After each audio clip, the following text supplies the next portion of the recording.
Hello, this is Penta Dragon, aka Luigi Dragon, and I'm going to present you a video about 20 tips on how to be a better jungler. Now, although I do call them tips, these are rules to me as a jungler, and I do follow them most of the time. The first tip is getting some free damage on towers. If you see an opportunity to get some damage on a tower, go for it. You see, I come in this lane expecting to pull off a gank and maybe getting a kill, but obviously the enemy bot lane recalled, so I'm just going to get some free damage on this tower. See, some people would go back into the jungle and try and farm up a bit or something, which is effectively you went to that lane and you wasted your time, but here I'm actually making use of my time by getting some damage on the tower so we can get it low and maybe get it later. For the second tip, you should be noticing aggression from a lane and your needed situation. This tip is a bit vague, but let me elaborate on it. So you basically look at the minimap and say, can I get a kill if I'm around the situation? And when I was looking at the minimap, I was obviously saying, oh, I can definitely get a kill here. So instead of going to my red buff, I noticed the aggression coming from the enemy bot lane and seeing that I could actually pick off a kill myself. For our third tip, if you can't find a gank, farm camps. You see, when I gank a lane, I'm trying to think, what would happen if I ganked a lane? What would the enemy champion do? What would I do? What would my laner do? How could we kill him? And when I think of ganking top, I just think it's kind of a waste of time. And if I had red buff, I might consider it. Now, I might be able to gank TF, but I don't think so in this situation for some reason, so I'd rather just farm my camps. See, I don't want to be wasting my time and not getting anything done when I gank a lane. So for our fourth tip, what you want to do is when a buff is about to spawn, pick it up right away. The time is usually about 7:15 for your first buff that you killed, and then right after you're going to want to go to your other buff which is about to spawn since you went that route. The reason I do this is because I don't want the other jungler taking my buff. Like if, say, my red buff just spawned and I was at top, and an enemy jungler saw that I was top, potentially I left up an opportunity for him to take my red buff for free. And obviously I don't want him having 3 buffs over me in the second round when all the buffs spawn. For our fifth tip, when the jungler is top and pressuring your tower, you should be pressuring something else. That might be saying you should go top with your jungler, or you can pressure another lane, or you can get dragon for free as it would be a 4v3. This is, I think, a better trade for you, as you can get their tower later, but they can't get your tower since it's already dead, and you already get a dragon which is respawnable resource, so yeah, I think it's a better trade. And also, if they really do want to contest, then you can just turn on them since it's a 4v3, and they're at a disadvantage. For the sixth tip, when you pick up a few kills, you can use their deaths as advantage by taking objectives around the map. Preferably, the most nearby objectives are the ones you should prioritize. And the reason you can actually pressure these objectives is because, you know, the disadvantage that the enemy team has in numbers.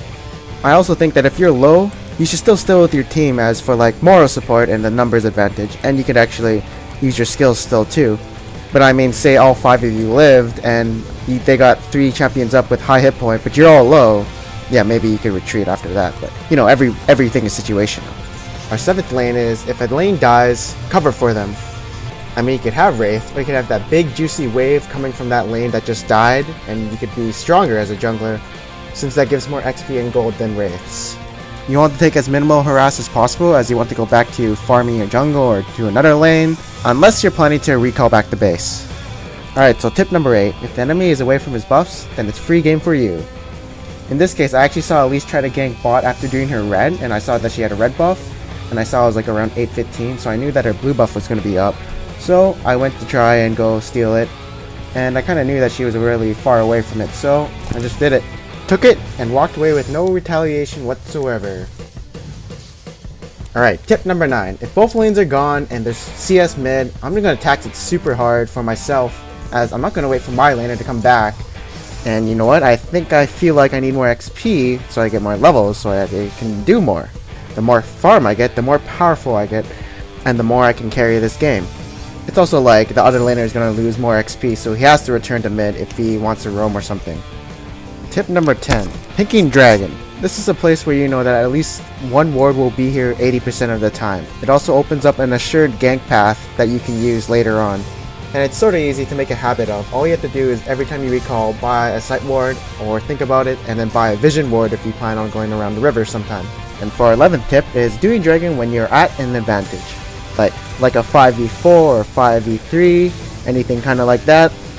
And I mean, even though if you don't get the dragon, you still win the team fight, as like well, 5v4s, you should always win those, since they're one champion down. Alright, so this 12th tip is actually pretty important. It is not dying in team fights. Even though you are the tank, you should always try to still survive and soak as much damage and then retreat to the back line. So, you can be there for taking objectives or tanking other crap, or even just like crowd controlling someone later. Like, there's always that excuse that someone says, I just tanked their whole back line, why can't you guys clean up? Well, instead of tanking their back line, you can tank their front line and be that kind of wall that sits in front of your AD carry and AP carries. For our 13th tip, if the enemy jungler is dead, this should give you more incentive to do a monster objective, as the enemy's team's smite is down. So that means for you that you have no fear of getting outsmited by the enemy. Alright, so the 14th tip is taking the second blue. If you think you can do more than your mid with blue buff, then take it. I mean, if he's going like 0 and 3, like, would you actually want to give it to him? Probably not. I mean, if you see potential, it's your choice, but ultimately you decide if you get blue or the mid gets blue. Alright, so tip 15, if you know an enemy's flash is down, you can burn all sorts of things on him and secure that kill. This is why people in higher elo call when flashes are burned, so that means you as a player should know that he can't get away if you already kind of lock him down or whatever. Alright, so tip number 16 is after you get a gank and you get a kill, push the lane. The reason this is effective is because the enemy will lose a lot of CS and might be down a level or two on the opposing laner. Alright, so tip number 17. On the contrary, if the laner is already pushing on you, you might want to freeze the lane for your own laner if he died, and this will put the enemy laner at a disadvantage because his creeps will be killing your creeps, making him lose more XP and gold, and since he's pushed up, he's also susceptible to another gank. For the 18th tip, pinging out any enemy sightings. This is pretty simple and can improve your team's overall map awareness, and give you general information to your teammates. Alright, so tip number 19. When recalling, always buy a ward. So this ward will help your laners and yourself. Like say maybe a laner forgot the ward and you want to ward for him, or actually even counter jungling and you could ward their blue buff or red buff if you plan on invading it later. So I think it's really effective if you always buy a ward when you recall and go back to base. And for a final tip is always constantly look at your mini-map. Just even one glimpse in a team fight or something like in the skirmish could tell you how much people are actually coming. And like in this situation we see Orianna coming, so we just like, oh shit, we should just back off. And like if we kept chasing, we probably could have got like triple killed or something. Like that one glimpse at the minimap could prevent you from making a huge mistake. Alrighty, so that's the end of this video. I hope you guys learned a lot. And remember, these might be tips to you, but these are actually rules for myself, which I follow. So it's up to you how you use these tips in your jungling. If you guys like this video, check out the video in this video called Tips for Winning the Game After Winning Your Lane, and I'll see you guys next time.